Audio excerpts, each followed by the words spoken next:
The DUP have announced that they're going to vote against the Windsor framework, and presumably that means that the Stormont Assembly will not be reunited in time for the Clinton-Biden visit.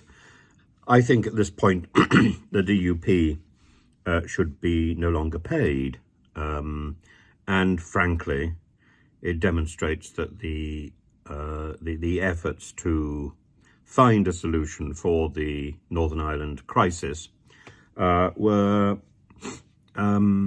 fairly pointless. A lot of effort has been spent trying to accommodate this mad and fractious party, when frankly it should be sidelined. And I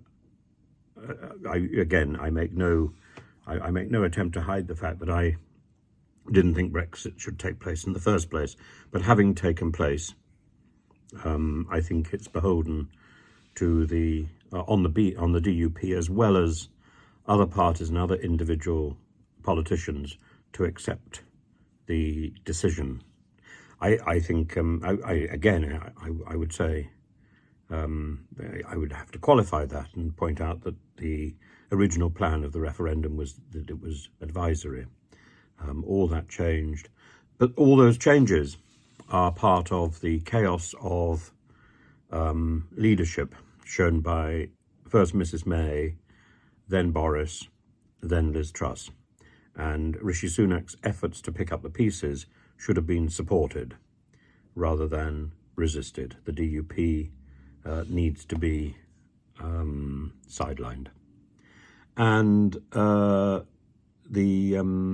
the son of Ian Paisley Jr., said that he doesn't believe Rishi Sunak's framework meets the 7 tests that his party set up.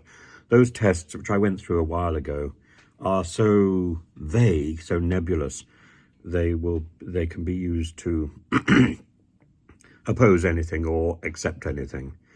He says, my initial reaction to the Windsor framework was that I didn't think it cut the mustard in terms of addressing our 7 key tests. After taking time to study it and at least one legal opinion on it, and going through the details and also having conversations and messages back and forward to the Secretary of State, that's Chris Heaton-Harris, I am still of the opinion that it doesn't address any of our 7 tests. I think that's unfair, actually, but it is the old substance dressed up in a new package with a ribbon around it. But it hasn't actually changed or addressed the fundamental issue of Northern Ireland trade being disrupted in our internal UK market. So that's disappointing. So we wait to see what the ERG has got to say about the Windsor framework. As I say, there's no doubt that the Windsor framework will end up in law, but whether or not it will be efficacious in any way is another matter entirely.